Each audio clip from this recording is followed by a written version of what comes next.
আসসালামু আলাইকুম। আমাদের ছাদের উপরে বাগান, ছোটখাটো একটা বাগান, বেলি ফুল গাছ,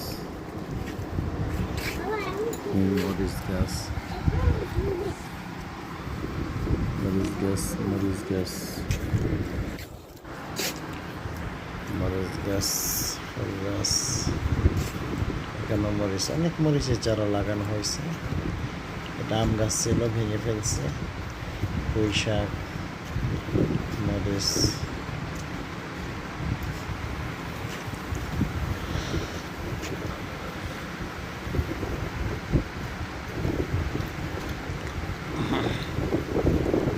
আলাদা ফল গাছ আছে।